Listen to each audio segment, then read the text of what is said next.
जी। जी तो जी पुस्तकें, पाठ्य पुस्तकें होती है जो हम स्कूल में पढ़ते हैं, दूसरी साहित्यिक पुस्तकें होती हैं। उनके माध्यम से बच्चों को अपने देश की संस्कृति, अपने विरासत, अपनी भाषा, इन सब के बारे में, संस्कारों के बारे में जानकारी मिलती है और अनादिकाल से मिलती रही है।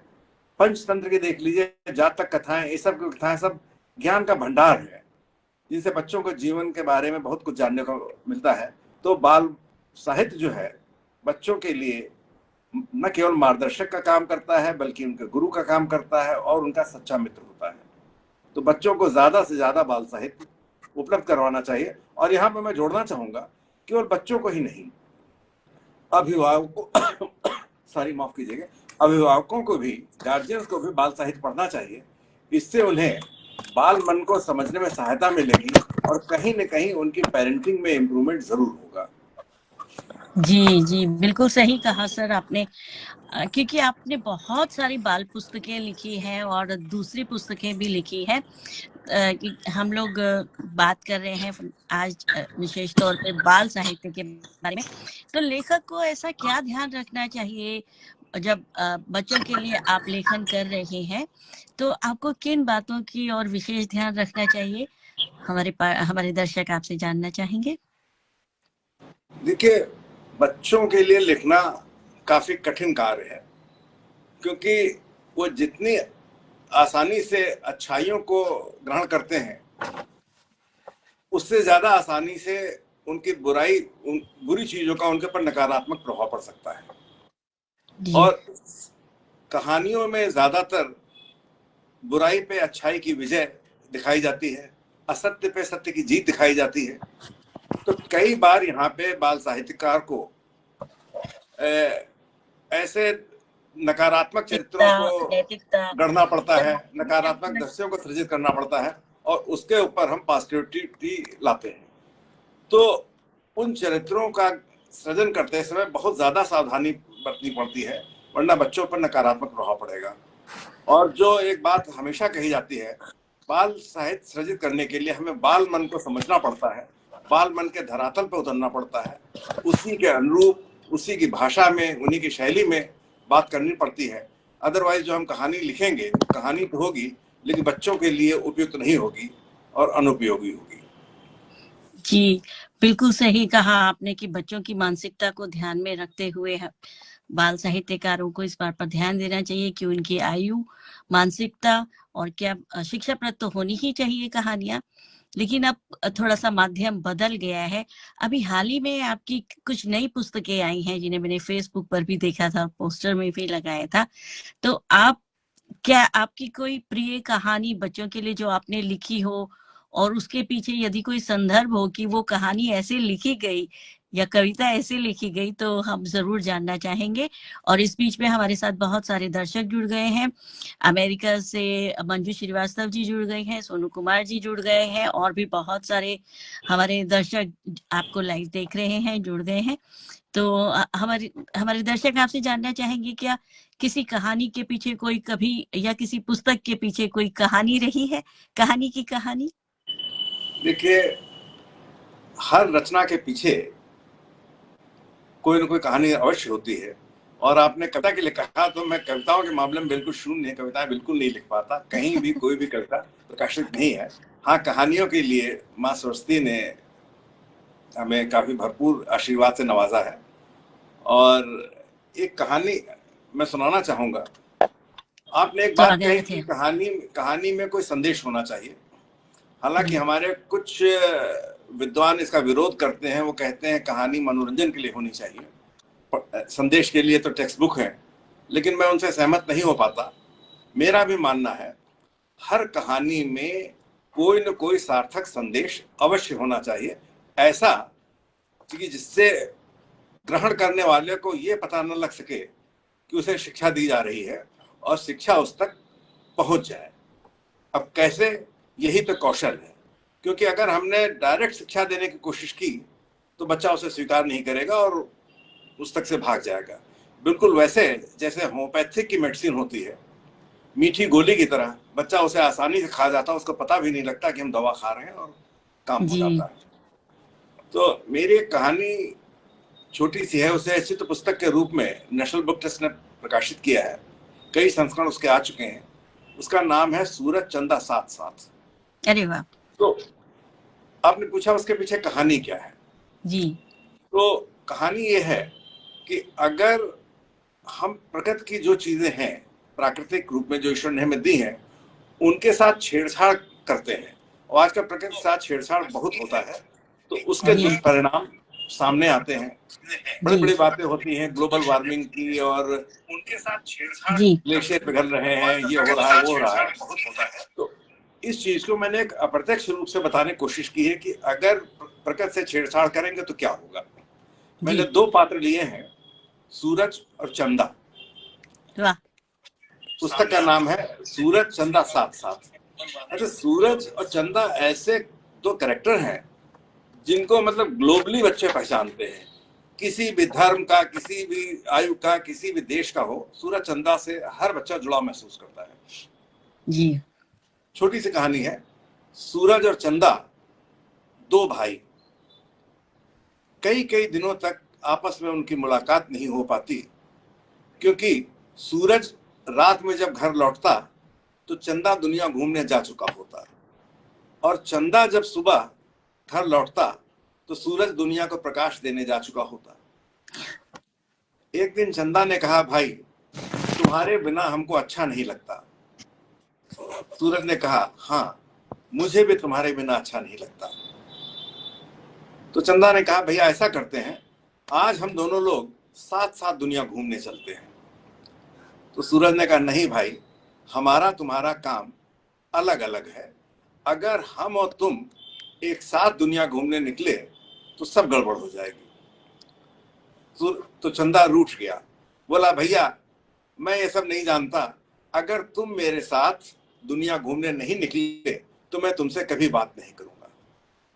तो सूरज ने कहा, भाई नाराज मत हो, चलो हम दोनों साथ साथ घूमने चलते हैं। उसने चंदा का हाथ पकड़ा और घूमने निकल पड़े। दोनों ने बादलों के साथ लुका छिपी खेली, बहुत मजा आया। समुद्र में डुबकी लगाई, बहुत मजा आया। पहाड़ों पे दौड़ लगाई, बहुत मजा आया। खेलते खेलते जब दोनों थक गए तो चंदा ने कहा कि चलो भैया देखा जाए दुनिया वाले क्या कर रहे हैं। अच्छा, इस कहानी में हर पेज पे सुंदर सुंदर चित्र बने हुए हैं जो बच्चों को अट्रैक्ट करते हैं, और काफी चीजें चित्र के माध्यम से एक्सप्लेन की जाती हैं। जी। तो सूरज ने कहा, ठीक है दोनों लोग चलते हैं, तुम इधर से चलो मैं उधर से चलता हूं। दोनों लोग चल दिए। सूरज पहुंचा मास्टर जी के घर। मास्टर जी समझे सुबह हो गई, फटाफट तैयार हुए, स्कूल पहुंच गए। चंदा पहुंचा बच्चों के घर। बच्चे समझे अभी रात है, वो सोते रहे। स्कूल में मास्टर जी खूब गुस्सा हुए, खूब गुस्सा हुए। चंदा ने कहा, भैया ये तो गड़बड़ हो गई। सूरज ने कहा, हाँ गड़बड़ हो गई, ऐसा करते हैं हम दोनों लोग एक ही घर में चलते हैं। दोनों एक घर में पहुंचे।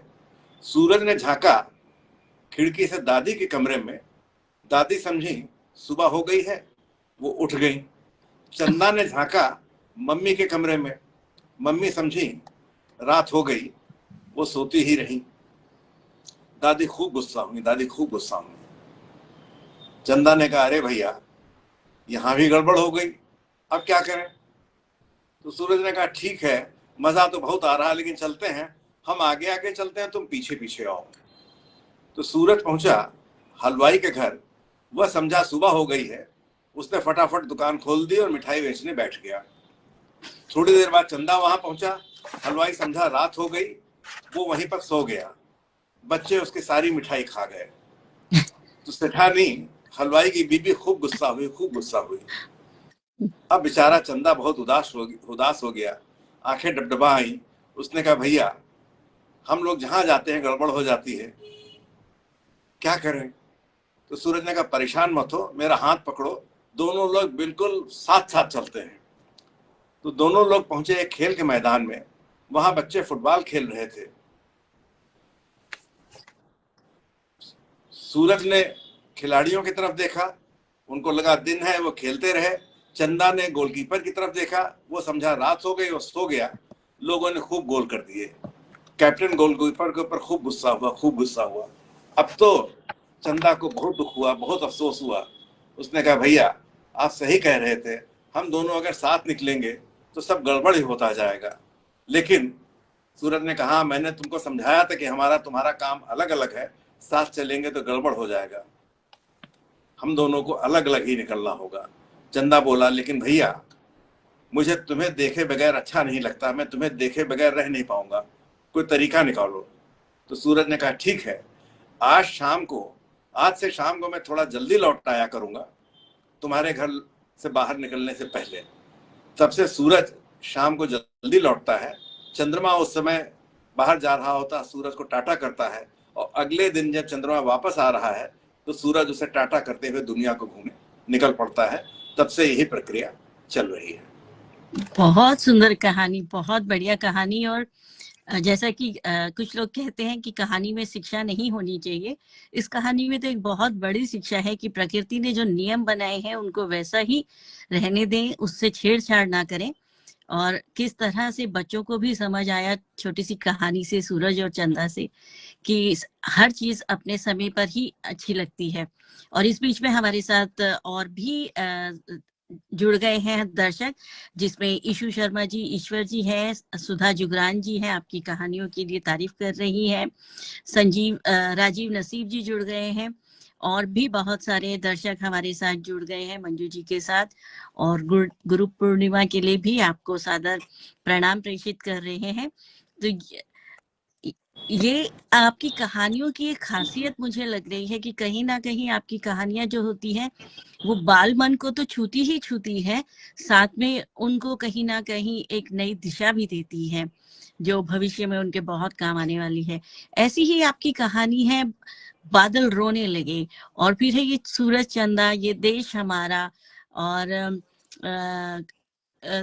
एक और कहानी है चंदा के ऊपर, भूल गया, चंदा रास्ता भूल गया, चंदा गिनती भूल गया। हाँ, चंदा गिनती भूल गया। ये भी एक जो आपकी कहानी की जो शीर्षक है, ये बहुत आकर्षित शीर्षक है और बहुत ही कैसे कहें आकर्षित है, जो बच्चों को अपनी ओर खींचते हैं, कि बच्चों को तो क्या बड़ों को भी खींचते हैं कि इस कहानी में क्या, चंदा कैसे गिनती भूलेगा, ये तो चंदा क्या स्कूल जाता है, एक मन में जो है उत्सुकता पैदा करते हैं। वाईफाई पे शिफ्ट कर जाओ, 1 मिनट होल्ड कीजिएगा जी।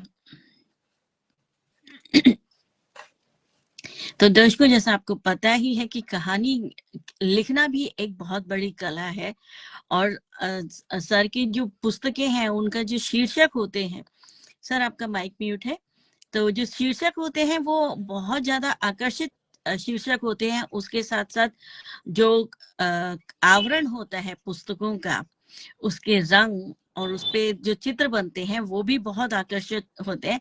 तो ये मेरे मन में एक जिज्ञासा सी जग रही है कि चंदा गिनती क्यों भूल गया, इसकी गिनती क्या चंदा भी स्कूल गया था?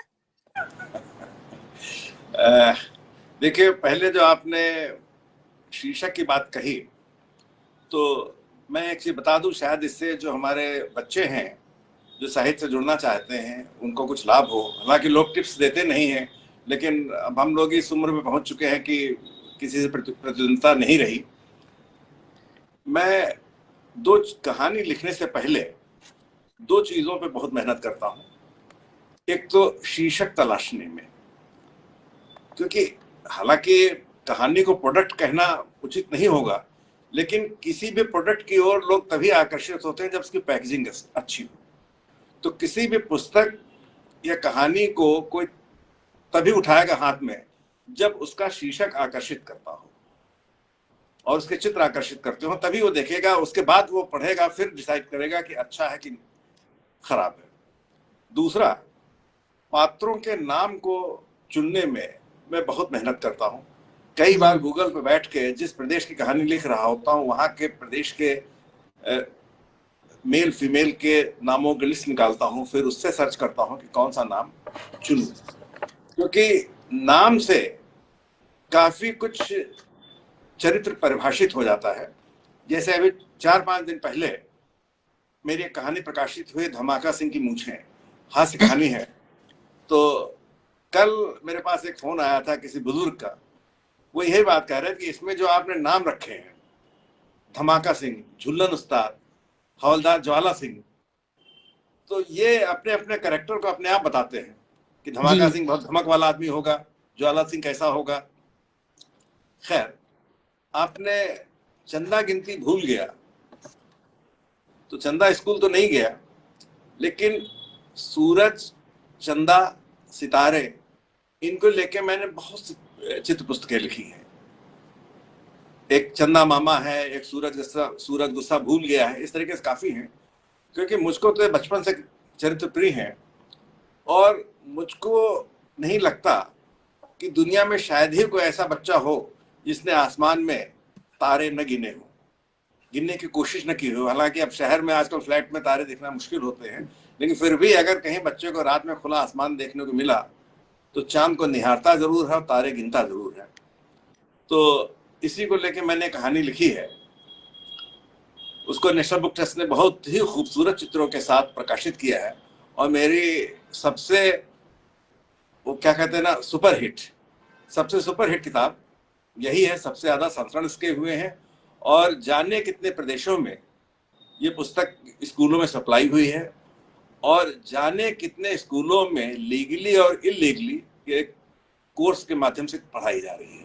अरे वाह। तो मैं इसको सुना देता हूँ। जी जरूर। प्यारा चंदा गोल मटोल रोज रात घूमने निकलता। एक रात वो तारे गिनने लगा। 1 2 3 4 5 10 50 100 200 1200 1500 1 लाख 2 लाख 3 लाख 8 लाख 10 लाख 5 करोड़ 6 करोड़। उसके बाद रात बीत गई, सुबह हो गई, चंदा नहीं गिन पाया। अगले दिन उसने फिर गिनना शुरू किया। 1 2 करते करते 2.5 करोड़ 5 करोड़ 72 लाख 676। उसके बाद वो चंदा गिनती भूल गया। वो रोज कोशिश करता, लेकिन कभी रात बीत जाती, कभी वो करोड़ों करोड़ों तक पहुंचते, गिनती भूल जाता, परेशान। एक रात तो चंदा रोने लगा फपक फपक के कि लगता है मैं गिनती भूल गया हूं, रोज कोशिश करता हूं लेकिन तारे नहीं गिन पाता। तभी सूरज आया, हंसने लगा, कहने बस इतनी सी बात, तुम रो मत, मैं बताता हूं, मैं बड़ा हूं, मैं गिन कर बताऊंगा आसमान में कितने तारे हैं। चंदा खुश हो गया। अगले दिन सूरज घूमने निकला, पूरी दुनिया का चक्कर लगा लिया, लेकिन सूरज को एक भी तारा नहीं दिखा। गिनने की बात तो बहुत दूर थी। बेचारा परेशान हो गया, पूरी दिन कोशिश किया लेकिन एक भी तारा नहीं दिखा। शाम को थका हारा घर लौटा और चंदा से बोला, भाई माफ करना, मुझे तो कोई तारा दिखा ही नहीं, गिनता कहाँ से। तो चंदा रूठ गया, बोला भैया जब तक तुम बताओगे नहीं कि आसमान में कितने तारे हैं, मैं तुमसे बात नहीं करूंगा। अब सूरज परेशान। अगले दिन फिर बाहर निकला, बादलों के पीछे झांका, एक भी तारा नहीं दिखा। पहाड़ों के पीछे देखा, एक भी तारा नहीं दिखा। जंगल में झांका, वहां भी तारा नहीं दिखा। अब तो सूरज बड़ा परेशान कि मैं घर जाऊंगा, चंदा मुझसे फिर बात नहीं करेगा, क्या करूं। अच्छा, इसमें भी बड़े सुंदर सुंदर चित्र बने हुए हैं। बच्चों में क्यूरियोसिटी होती है, सोचते हैं कि आखिर क्यों नहीं दिख रहे हैं तारे। परेशान थका हारा सूरज लौट पड़ा। रास्ते में एक गांव में ढेर सारे बच्चे एकत्रित थे और वे नाच गा रहे थे। उनका गीत था, धरती पर हैं जितने बच्चे प्यारे प्यारे, आसमान में हैं उतने तारे। बस सूरज को जवाब मिल गया। बोला मैं समझ गया आसमान में कितने तारे हैं। दौड़ा दौड़ा घर पहुंचा, बोला चंदा चंदा मुझको पता लग गया आसमान में कितने तारे हैं। चंदा खुश हो गया, सच भैया बताओ कितने तारे हैं। तो सूरज ने वही गीत दोहरा दिया, धरती पर हैं जितने बच्चे प्यारे प्यारे, आसमान में हैं उतने तारे। चंदा खुश हो गया। अब वह रोज रात घूमने निकलता है, बादलों के साथ आंख मिचोली खेलता है, झांकता है और धरती पर देख के हंसता है, मुस्कुराता है और गाता है, धरती पर हैं जितने बच्चे प्यारे प्यारे, आसमान में हैं उतने ही तारे। अरे वाह, ये तो बहुत छोटी कहानी है लेकिन बहुत अच्छी कहानी है, क्योंकि ऐसा कहा भी जाता है ना कि तारे को तो कोई गिन ही नहीं पाता और लेकिन उसको एक नया तरीका मिल गया तारे गिनने का कि जितने बच्चे हैं उतने ही तारे हैं। तो हाँ, तो बहुत ही इससे बच्चे अपने को कोरिलेट कर लेते हैं। और शहबाज चटर्जी जी ने इसके इतने खूबसूरत चित्र बनाए हैं, इतने खूबसूरत चित्र बनाए हैं कि जो भी देखता है उन चित्रों को देखता रह जाता है। उन्होंने मतलब इस कहानी में 4 चांद लगा दिए हैं। आपके हाथ में पुस्तक है सर, तो हमारे दर्शकों को भी दिखाइए। इस समय तो नहीं है। अच्छा, कोई बात नहीं, कोई बात नहीं। और वैसे भी हमारे दर्शकों को चाहिए कि जो इतनी प्यारी प्यारी कहानियां हैं वो खरीदें, और क्योंकि हम सारी कहानियां यहाँ नहीं सुनाएंगे, क्योंकि नहीं तो हमारे कहानियों का जो राज है, जो कहानियों की कहानियां हैं, वो सबके सामने खुल जाएगी। तो जब आप पुस्तक खरीदेंगे तब आपको पता लगेगा कि आगे की कहानियों में क्या कहानियां हैं। क्योंकि इन चुलबुली कहानियों के साथ साथ देशभक्ति की कहानी भी आपने लिखी है बच्चों के लिए। ये थोड़ा सा हट के है, क्योंकि आजकल जो है वो सब तरीके की कहानियां बच्चों को पढ़ने को मिलती है, कविताएं भी, लेकिन एक देशभक्ति की जो भावना है वो थोड़ी सी कम होती जा रही है। और आपकी पुस्तक जो है देशभक्ति के ऊपर है, और इसका भी कई अनुवाद हो चुके हैं, मुझे लगा है ऐसा। तो ये अलग से देशभक्ति के ऊपर बच्चों ये उपन्यास है मेरे ख्याल हाँ, से। ये बाल जी, उपन्यास है। तो ये देश हमारा है। इसको लिखने के लिए आपके मन में कैसे आया कि इसको लिखा जाए? देखिए, जैसा मैंने शुरुआत में कहा, सभी के पीछे कुछ ना कुछ सोच होती है। जी, ये देश हमारा है काफी चर्चित उपन्यास रहा है इस साल का, और अमेजन पे बेस्ट सेलर में नंबर 1 पे भी रही है काफी दिन तक, अरे वाह। और 2 महीने तक तो टॉप 3 पोजीशन में रही है। तो जैसा आपने कहा कि देशभक्ति का जज्बा जगाना जरूरी है बच्चों में, और बचपन से जो हम इसकी भावना जागृत करेंगे तभी बच्चे आगे चलकर एक अच्छे नागरिक बनेंगे।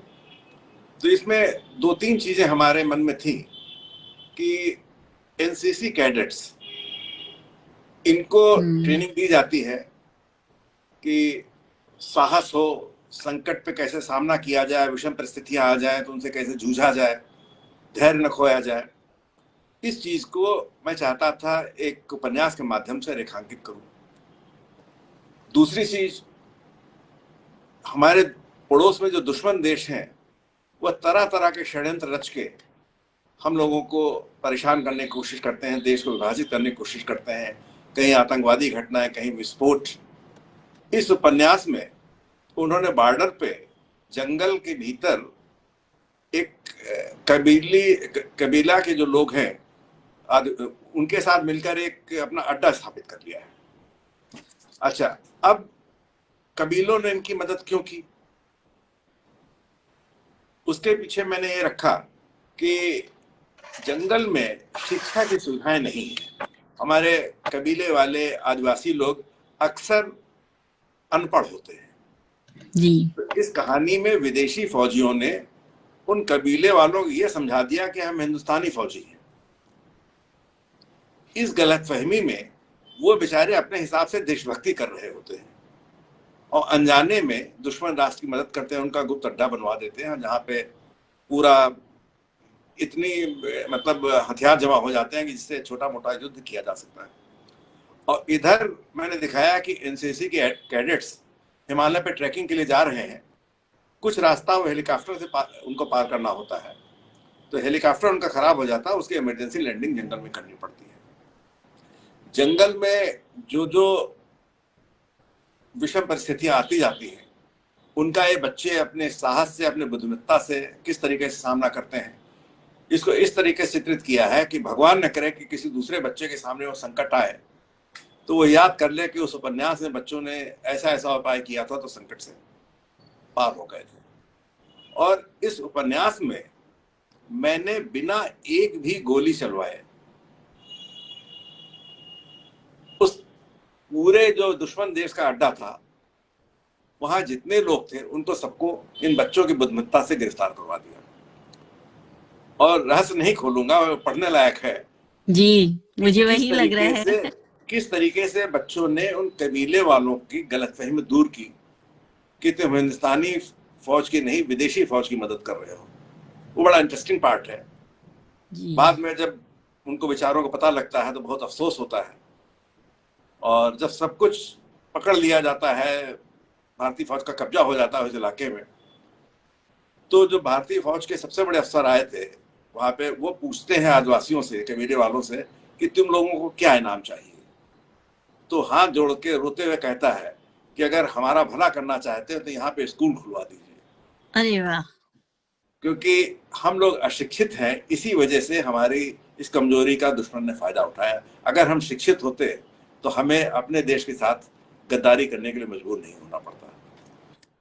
तो मैंने सोचा कि इस तरीके से एक मैसेज जाएगा कि जंगल में जो हमारे कबीले वाले भाई हैं उनके शिक्षा का इंतजाम सरकार को भी करना चाहिए, और जो हमारे एनजीओज हैं उनको भी आगे बढ़ना चाहिए। जी बहुत संभव इस सुंदर। उपन्यास को काफी प्यार मिला पाठकों का। जी मिलना ही चाहिए। और इसमें सिर्फ एक तो साक्षरता पर आपने केंद्र किया है, इसको केंद्रित किया है। दूसरा, अब मुझे मालूम नहीं है कि भारत में एनसीसी होती है या नहीं होती है, लेकिन हमारे समय में होती थी। हाँ, और होती है अभी भी, जी, जी, क्योंकि जी। ये बहुत जरूरी था, जिसमें हमको बुनियादी चीजें सिखाई जाती थी। प्राथमिक स्तर पर सिखाया जाता था कि कैसे रक्षा करें, और अगर कोई दूसरा भी कहीं है, कुछ हो गया है, तो उसकी रक्षा भी कैसे करें। तो ये एक बहुत जरूरी चीज हुआ करती थी, और अभी भी है, आपसे पता लग रहा है। तो ये बहुत ही अच्छा लगा जानकर कि अभी भी भारत में, क्योंकि यहाँ नीदरलैंड में हमारे यहाँ स्काउटिंग अभी भी होती है बच्चों के लिए।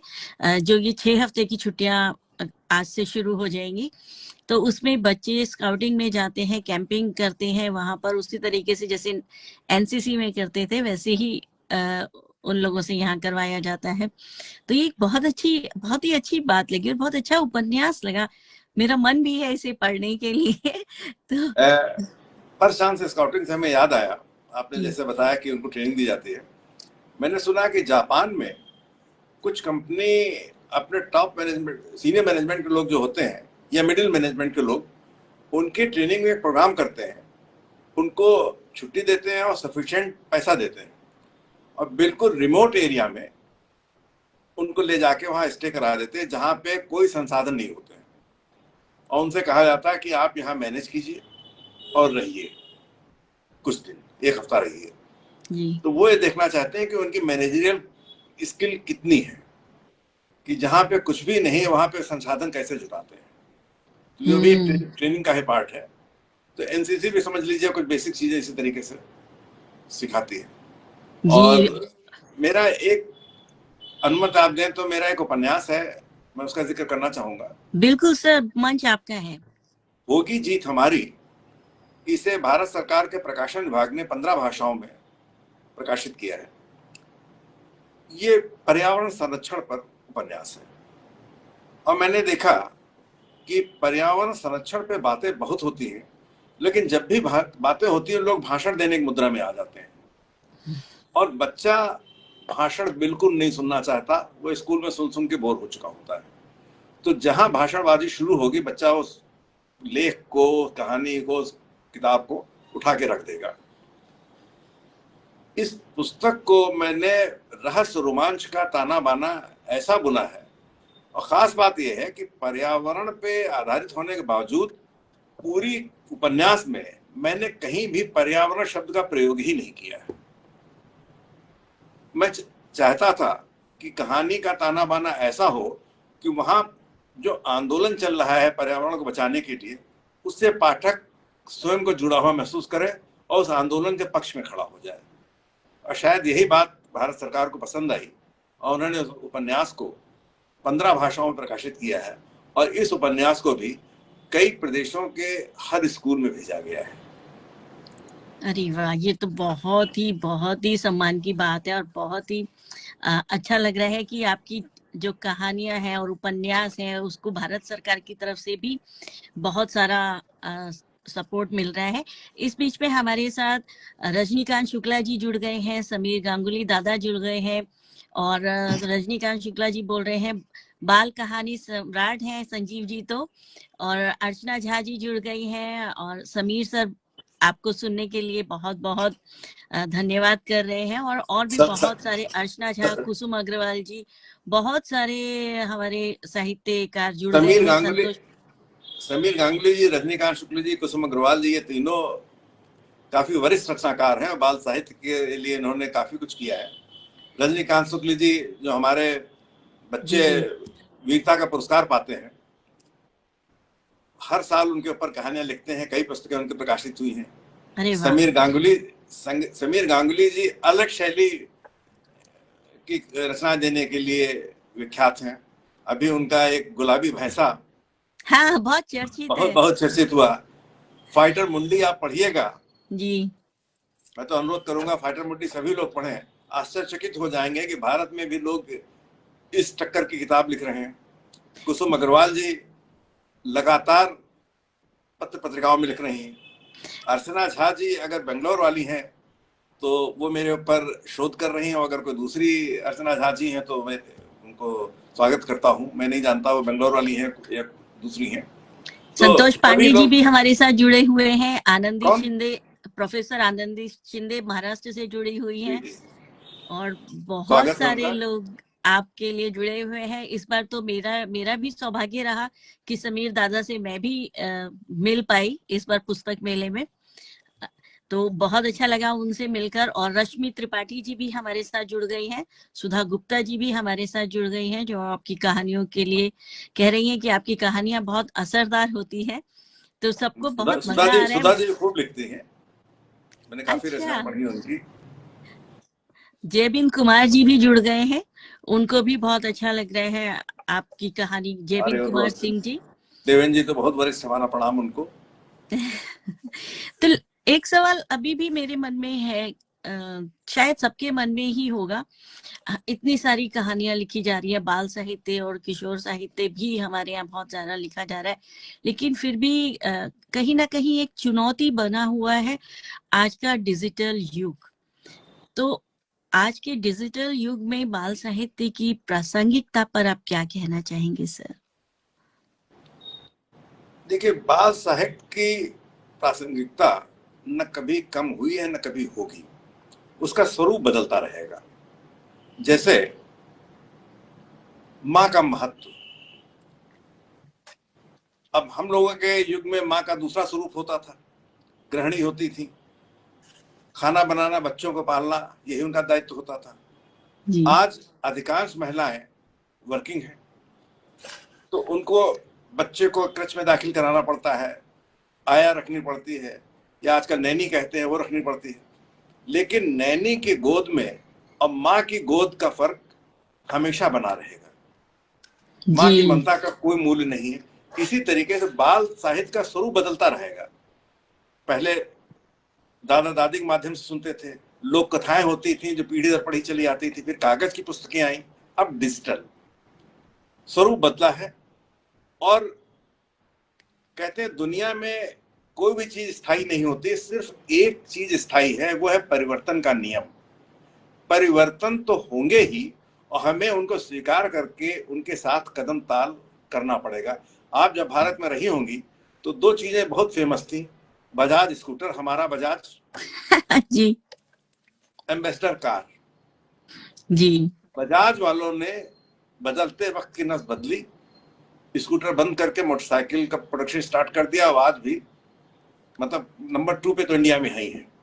एम्बेसडर वालों ने अपना मॉडल न बदला तो न बदला, समय के साथ नहीं चले, मार्केट से आउट हो गए। तो ये चीज किसी प्रोडक्ट पे नहीं, साहित्य पे भी लागू होती है। हमारे बचपन में जो साहित्य होता था स्वरूप, वो आज नहीं है। हम जब बड़े हो रहे थे उस समय आल्हा उदर, किस्सा तोता मैना, सिंहासन बत्तीसी, इनका युग जा रहा था।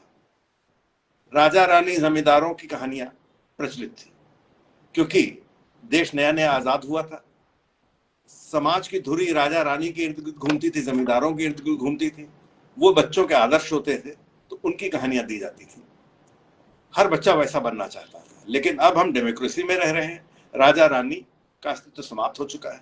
आज हमारे आदर्श हैं, डॉक्टर हैं, वैज्ञानिक हैं, ये लोग हैं। तो कहानियां ऐसी होनी चाहिए जो बच्चों को इस डिजिटल युग में, कंप्यूटर युग में कुछ आगे बढ़ने की प्रेरणा दे, तो साहित्य का स्वरूप बदलेगा। और दूसरा ये कहा जाता है, मैं आपके प्रश्न को थोड़ा सा आगे बढ़ा दूं, कि क्या कागज की पुस्तकों का महत्व या अस्तित्व समाप्त हो जाएगा, या समाप्त हो रहा है, अच्छी बात है कि बुरी बात?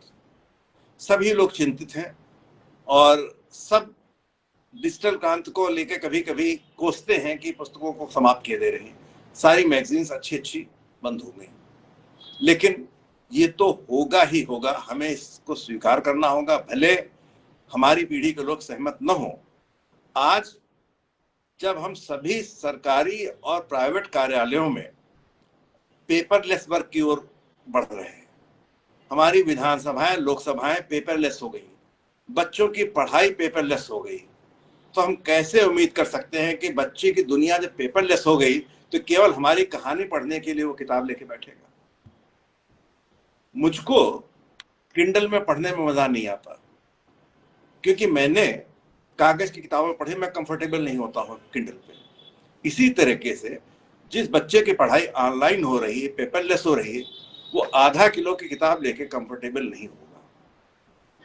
तो साहित्य भी रहेगा, बाल साहित्य भी रहेगा, उसको पढ़ने का तरीका बदलेगा। और अगर लोग कहते हैं पाठक कम हो गए हैं, मैं सहमत नहीं हूं। ऑनलाइन प्लेटफॉर्म जो हैं, जैसे कई हैं, मातृभूमि है, प्रतिलिपि है, इन पे आप देखिए एक एक कहानी को कई कई लाख लोग पाठक पढ़ रहे हैं, और वहां पे डाटा फजिंग नहीं हो सकती, फर्जी डाटा नहीं, कोई पढ़ेगा तभी फिगर बढ़ेगी। तो पाठक हैं, कागज की किताबों से वो इलेक्ट्रॉनिकली आगे बढ़ रहे हैं। और शायद पर्यावरण की दृष्टि से भी ये जरूरी है, क्योंकि कागज को बनाने के लिए सबसे ज्यादा पेड़ों की कटाई होती है। हर साल करोड़ों पेड़ काट दिए जाते हैं कागज को बनाने के लिए। तो हमें इस सत्य को स्वीकार करना पड़ेगा कि साहित्य का डिजिटलीकरण तो होगा ही होगा। साहित्य का नहीं, हर चीज का होगा। भले हमारी पीढ़ी के लोग इसको कोसें, लेकिन ये परिवर्तन तो होना ही होना है। जी, प्रोफेसर आनंदी शिंदे महाराज से लिख रही हैं कि परिवर्तन करना बहुत जरूरी है। और आदरणीय समीर दादा कह रहे हैं, टारगेट ऑडियंस को ध्यान में रखकर लिखना संजीव जी की विशेषता है। और आप अर्चना झा जी बोल रही हैं कि जी मैं बेंगलोर से हूं और आपके समग्र साहित्य पर वो शोध कर रही हैं। तो आप, ये बहुत अच्छी बात समीर है। जी, जो टारगेट ऑडियंस आपने कहा, इसके पीछे मेरे बचपन की घटना है जिसकी वजह से मुझको काफी शर्मिंदगी उठानी पड़ी थी। मैंने कभी शेयर नहीं किया, आज करता हूँ शेयर जी। दरअसल 65 की वार जब हुई थी भारत पाकिस्तान की, तो मैं 6 साल का था। और उसके साल 2 साल बाद, अब पूरे देश का तो मैं नहीं जानता, लेकिन हमारे उत्तर प्रदेश में सरकार ने हर स्कूल में ढेर सारी किताबें भेजी थी। जो भारत पाकिस्तान युद्ध में हमारे वीर सैनिक थे, जैसे अब्दुल हमीद साहब थे और लोग थे, इनके ऊपर ढेरों किताबें आई थी। और हमारे गांव में प्राइमरी स्कूल जो था, तो उस जमाने में रहने की कोई सुविधा नहीं होती थी, तो जो भी अध्यापक वहाँ पोस्टेड होते थे वो हमारे ही घर पे निःशुल्क उनका रहने खाने की व्यवस्था होती थी। तो पूरा का पूरा ट्रंक मास्टर साहब ने हमारे घर पे रखा हुआ था। और गर्मियों की छुट्टियों में मैं जब वहाँ आया, मास्टर साहब नहीं थे, तो हमको फ्री हैंड मिल गया। मैंने जम के किताबें पढ़ी। उस समय मतलब ये 67-68 की बात है, 8-9 साल का रहा था। और हम लोगों की काफ़ी बड़ी जिम्मेदारी थी। तो जिम्मेदारी तो ख़त्म हो चुकी थी, लेकिन शाम के वक्त पिताजी बैठते थे और ढेर सारे गांव वाले उनको घेर के बैठते थे और दुनिया जहान की बातें होती थी। एक बार पापा 3 दिन के लिए बाहर गए थे, मुझको मौका मिल गया और मैंने आसन संभाल लिया और गांव वाले बैठे और मैं पूरी कहानियां सुना रहा कि पाकिस्तान का साइबर जेट पैटर्न टैंक आया था, तो हमारे मिग ने जाके उनको डिस्ट्रॉय कर दिया और एक गोला मिग को लगा तो कैप्टन ने लीवर खींचा, स्क्वाड्रन लीडर ने लीवर खींचा, पैराशूट निकला, वो कर गए। गांव वाले सब ऐसे हिलाते थे। मैंने एक दिन कहानी आया, अगले दिन फिर सुना था, उन्होंने कहा है तुम स्क्वाड्रन लीडर और टैंक और साइबर जेट सुना रहे हो, किसी को कुछ तो हमने कहा हाँ, बिल्कुल समझ में आ रहा होगा, सब खुश हो रहे हैं। तो उन्होंने पूछा कि तुम लोगों को किसी को समझ में आ रहा है?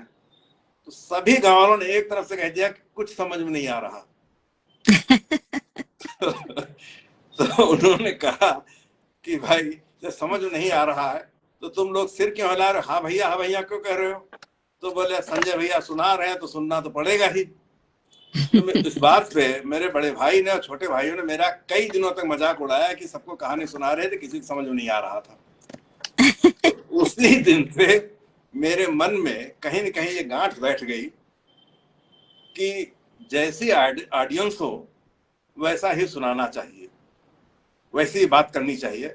उस जमाने में तो नहीं सोचा था आगे चल के लिखने का सौभाग्य मिलेगा, लेकिन शायद वो तभी से दिमाग में बैठा हुआ है कि जिस आयु वर्ग की ऑडियंस है उसी के हिसाब से बात करूं, तभी मैं अपनी बात संप्रेषित कर पाऊंगा।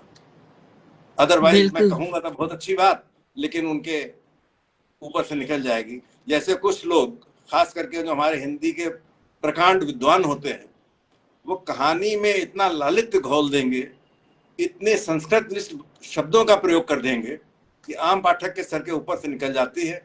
वो कहते हैं कि हमने लिखा तो इतना अच्छा लेकिन पढ़ता कोई नहीं। तो ऑडियंस का चुनाव तो करना ही पड़ेगा, उसी के अनुसार लिखना पड़ेगा। जी सर, बिल्कुल सही कहा आपने। और इस बीच रश्मि त्रिपाठी जी बोल रही हैं, आज सर को कई साल बाद लाइव देख के बहुत अच्छा लग रहा है, सुनना बहुत अच्छा लग रहा है। बहुत बहुत धन्यवाद। और आपने सही कहा सर कि जब हम बच्चों के लिए या किसी भी वर्ग के लिए लिख रहे हैं तो उनकी मानसिकता के साथ साथ उनकी भाषा को भी हमें ध्यान में रखना चाहिए कि क्या वह इस भाषा को समझ पाएंगे या उनके लिए कौन सी आसान भाषा रहेगी। और मुझे लगता है कि आपकी जो पुस्तकें होती हैं उसमें बहुत सरल भाषा होती है, इसीलिए आपकी पुस्तकों का अनुवाद भी अनुवादकों के लिए थोड़ा सरल हो जाता है, क्योंकि उनसे मिलते जुलते शायद शब्द उन्हें मिल जाते होंगे, बहुत मेहनत नहीं करनी पड़ती होगी। और ये एक बहुत बड़ी बात है किसी भी साहित्य को लिखने के लिए, कहानी उपन्यास जो भी आप लिख रहे हैं, भाषा को तो ध्यान में देना ही चाहिए। और अब हम कार्यक्रम के अंत में पहुंच गए हैं सर, बहुत तकनीकी मुश्किलों के बाद आज ये कार्यक्रम शुरू आज बहुत मुश्किल से हो पाया। मैं तो निराश हो गया था कि आज नहीं हो पाएगा। हाँ, अच्छा, भाषा की बात आपने कही जी, तो मेरे आदर्श मुंशी प्रेमचंद जी रहे हैं जी। और वो अपनी कहानियों में कभी भी संस्कृत और क्लिष्ट शब्दों का प्रयोग नहीं करते हैं, आम बोलचाल की भाषा को प्रयोग करते रहे। इसीलिए उनकी कहानी जन जन तक पहुंचती है, हर आयु वर्ग के लोगों को उनकी कहानी पसंद आती है। जूनियर हाई स्कूल का बच्चा हो, चाहे इंटर कॉलेज का हो, चाहे पोस्ट ग्रेजुएट हो या हमारी उम्र का इंसान हो, सभी को मुंशी प्रेमचंद जी की कहानियां पसंद आती हैं। तो मैं भी कोशिश करता हूं कि कठिन शब्दों का प्रयोग न करूं। हालांकि कुछ कहानियां हैं जो प्रौढ़ पाठकों की लिखी हैं, जैसे एक कहानी है मेरी बहुत चर्चित अपराजिता। उसमें चूंकि माहौल ऐसा था कि वहां बगैर क्लिष्ट शब्दों के, संस्कृत शब्दों के वो माहौल नहीं रचा जा सकता था। उन अपवादों को छोड़ दिया जाए तो मैं कोशिश करता हूं कि आम बोलचाल की भाषा का प्रयोग करूं और यथा संभव जहां आवश्यकता होती है दूसरी भाषा के शब्द, चाहे संस्कृत के हों चाहे अंग्रेजी के हों, उन्हें लेने में बिल्कुल नहीं हिचकता। बात यह है कि मेरी बात संप्रेषित होनी चाहिए। मैं भाषा का विवाद नहीं करता, न किसी दूसरी भाषा के शब्दों से परहेज करता हूँ। बिल्कुल सही कहा सर आपने। और इंदिरा त्रिवेदी जी हमारे साथ जुड़ी हुई हैं, उनका भी कहना यही है कि भाषा में यदि दूसरे शब्द लिए जाएं तो उससे गुरेज नहीं करना चाहिए। तो कार्यक्रम के हम अंत में आ गए हैं। क्या आप हमारे पाठकों, दर्शकों या लेखकों के लिए कुछ कहना चाहेंगे, उनको कुछ टिप्स देना चाहेंगे? वैसे तो आपने कार्यक्रम में बहुत सारी बातें रेखांकित कर ही दी हैं कि किस तरह से लेखन करना चाहिए और किस तरह की भाषा शैली, इन सब के बारे में आपने बताया है, लेकिन फिर भी आप कोई विशेष संदेश देना चाहेंगे? देखिए, आपने जो नाम बताए रचनाकारों जो जुड़े हुए हैं सब काफी वरिष्ठ हैं, मैं उनसे लोगों से काफी सीखता रहता हूँ। लेकिन जो नए लेखक हैं उनके लिए टिप्स जरूर देना चाहूंगा और कई प्रोग्राम्स में मैं टिप्स दे चुका हूँ, उन्हीं को दोहराता हूँ। दुनिया में कोई भी चीज ऐसी नहीं है जिसको बनाने के लिए रॉ मटेरियल की आवश्यकता ना होती हो। तो साहित्य के लिए भी रॉ मटेरियल होता है। और वो रॉ मटेरियल होता है कि आप ज्यादा से ज्यादा दूसरों को पढ़ें। जितना आप दूसरे रचनाकारों लेखकों को पढ़िएगा उतना आपका ज्ञान भंडार तो बढ़ेगा ही, आपका विजन ओपन होगा। और खास करके कोशिश कीजिए कि अपने देश की और विदेश की दूसरे भाषाओं के लेखकों की अनुदित पुस्तकों को पढ़िए, क्योंकि अपवाद छोड़ दीजिए, लेकिन आम तौर पे सामान्यतः अनुवाद उन्हीं पुस्तकों का होता है जो अच्छी होती है जी। तो हम अनुदित पुस्तकों को पढ़ेंगे तो हमें दूसरे प्रदेश, दूसरे देश के उत्कृष्ट साहित्य से रूबरू होने का मौका मिलेगा। हम वहाँ की संस्कृति को समझ सकेंगे, वहाँ की विरासत को समझ सकेंगे। इससे हमारा अपना ज्ञान भंडार परिमार्जित होगा। दूसरा, नए लेखकों को दो चीजें और, कि कभी भी रचना प्रकाशन के लिए जल्दबाजी न करें। लोग आज रचना लिखते हैं, कल प्रकाशित होने के लिए भेज देते हैं, अस्वीकृत हो जाती है तो कहते हैं, नाराज होते हैं। आप कोई भी कहानी लिखिए, उसको 3-4 महीने के लिए अलमारी में बंद करके भूल जाइए। 3-4 महीने के बाद जब आप पढ़ेंगे तो आपको उसमें खुद बहुत सी गलतियां नजर आएंगी। उनको ठीक कीजिए और लिखिए बहुत प्यार से, संपादित बहुत निर्ममता से कीजिए। जैसे कोई माली कैंची लेके पौधों को काट छाट देता, उनकी सुंदरता निखर आती है। तो मेरा तो नियम है, आप लोग भी आजमा के देखें कि जितना भी लिखिए उसका कम से कम 20%, 15%, 20% काट के निकाल दीजिए। उसके बाद आप देखेंगे कि रचना कितनी ज्यादा प्रभावी होकर सामने आती है, निखर आएगी। आखिरी चीज, कई बार हमारी रचना किसी पत्रिका से अस्वीकृत हो जाती है। इसका मतलब ये नहीं कि वो कहानी खराब थी। हमें ये देखना पड़ेगा, हर पत्रिका का अपना अपना टारगेट ऑडियंस है, जिनका गांगुली जी ने जिक्र किया। हर पत्रिका की अपनी शैली है, तो कौन सी पत्रिका किस शैली की कहानी प्रकाशित करती है, हमें उसी के अनुरूप भेजना पड़ेगा। अगर हम गलत पत्रिका में भेज देंगे तो रचना वापस आ जाएगी। ये नहीं कि वो रचना कमजोर है, तो ये भी ध्यान में रखना होगा। और एक बार पुनः कहूंगा कि ज्यादा से ज्यादा दूसरों को पढ़िए। जितना पढ़ेंगे उतना ही आप अच्छा लिखेंगे। बहुत बहुत आभार सर, आपने बहुत महत्वपूर्ण बिंदुओं पर प्रकाश डाला हमारे आज के नवोदित लेखकों के लिए, हम जैसे नवांकुरों के लिए। आपकी जो आपने जिन बातों को कहा हम ध्यान रखेंगे, और लगता है कि इन बातों को, नवांकुर नहीं है, आप तो काफी वरिष्ठ हैं। लगता है कि इन बातों को ध्यान में रखकर हमारे श्रोता भी और दर्शकों ने भी आज सुना होगा कि आपने जो महत्वपूर्ण बातें बताई हैं उनको ध्यान में रखकर कल आने वाला सृजन उनका कहीं ना कहीं तो अपना स्थान लेगा ही। और हम दर्शकों से एक बार पुनः मैं माफी चाहूंगी कि आज का कार्यक्रम जो है तकनीकी वजह से थोड़ा देर से शुरू हुआ, लेकिन अंततः शुरू हो गया और बहुत अच्छा रहा कार्यक्रम। और सर को कहीं जाना भी था व्यस्तता के कारण, फिर भी वो रुके, इसलिए सर मैं आपका बहुत बहुत आभार व्यक्त करती हूँ। और एक बार फिर से कहती हूँ कि पुस्तकें पढ़ें। पुस्तकें केवल काले और स्याह अक्षर ही नहीं होते, वो एक पूरी संस्कृति होते हैं। सर ने भी बताया, वो बतियाती है मेरे मन में बिना आवाज, बिना शब्दों के शोर, सिखाती है सुनना खुद को और दिखाती है दुनिया के नए छोर। जी हाँ, ये पुस्तकें ही हैं जो हर घड़ी में हमारी मित्र बनती हैं और हमें नई राह दिखाती हैं।